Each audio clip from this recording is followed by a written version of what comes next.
Hello everyone, আসসালামু আলাইকুম। সবাই কেমন আছেন? আলহামদুলিল্লাহ, আমরা তো ভালো আছি। আজকে ছোট খালার বাসায় আমাদের সবাইকে ইনভাইট করেছে। খালার নতুন বাসা উদ্বোধনীতে যাব আমরা সবাই। আর খালাকে সারপ্রাইজ দিব না, সেটা কি আর হয়? খালার জন্য চলে এসেছি কেক কিনতে। কিন্তু এত অল্প সময়ে এত বড় কেক অ্যারেঞ্জ করা খুব বেশি পসিবল ছিল না, কষ্টকর কাজ ছিল।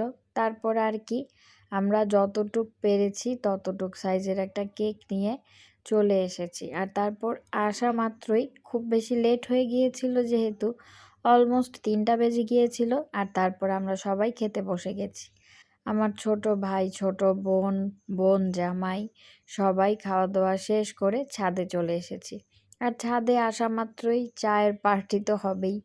চাটা খেয়ে সবাই নিচে চলে এসেছি। এখানে বাচ্চাদের নিয়ে একটু বেলুন ফোলাচ্ছি। আগেই তো বললাম খালামণিকে সারপ্রাইজ দিব। গেট টুগেদার হলেই আমরা এমন অনুষ্ঠান করার ট্রাই করি, মানে কাউকে না কাউকে সারপ্রাইজ দেওয়ার ট্রাই করি। এনিওয়ে, তারপর অনেকগুলো বেলুন কিনে নিয়ে এসেছিলাম আসার পথে।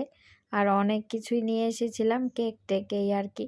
তারপর বেলুনগুলো খুব ফুলানো ট্রাই করছিলাম সবাই মিলে। বাচ্চারা ফুলাবে, বড়রা কি বসে থাকবে, তাই বড়দের হাতেও একটা দুটা করে দিয়ে দিয়েছি। আর এখানে আমি আর আমার খালাতো ভাইটা চলে এসেছি ওয়েলকাম হোম এগুলো লাগানোর জন্য। তারপর চমকি টমকি দিয়ে ঘরটাকে একটু ডেকোরেশন করার ট্রাই করছিলাম।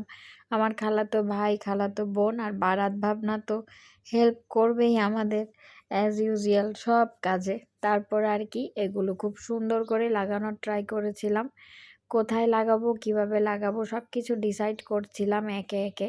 আর বাচ্চাদের খুশির তো কোনো সীমানাই ছিল না, ওরা খুব বেশি দুষ্টুমি করছিল, দৌড়াদৌড়ি, ছুটোছুটি। তারপর বড়দের সবাইকে নিয়ে এসে বসিয়ে দিলাম। এখানে আমার আম্মু, ছোট খালা আর মামা রয়েছে। আমার বড় খালা আর বড় খালু অ্যাটেন্ড করতে পারেনি অসুস্থতার কারণে।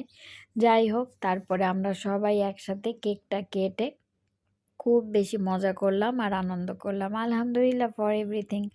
আর তারপর কেকটাকে খুব সুন্দর করে কেটে সেটে নিলাম। আর ঘরটাকে একটু পরিষ্কার করার ট্রাই করছিলাম, এখানে সেখানে অনেক কিছু ছড়িয়ে ছিটে ছিল। আর তারপর সবাই খুব মজা করলাম, আনন্দ করলাম। তারপর একটু বোম ফুটালাম, চমকি টমকি, এই আর কি, খুব বেশি মজা করলাম। আর বাচ্চারা খেলাধুলা করতে করতে এত বেশি টায়ার্ড হয়ে গিয়েছিল, ওদের এক কর্নারে বসিয়ে রেখেছি। আর আমরা এখানে বোনেরা আর ভাবি মিলে একটু ছবি তুলে নিলাম। তারপর কেকটাকে কেটে সেটে খেয়ে নিলাম। আর চাটা হবে না, চা অবশ্যই খেয়েছি। আর তারপর বাচ্চাদের নিয়ে পরদিন বিকেলেই আবার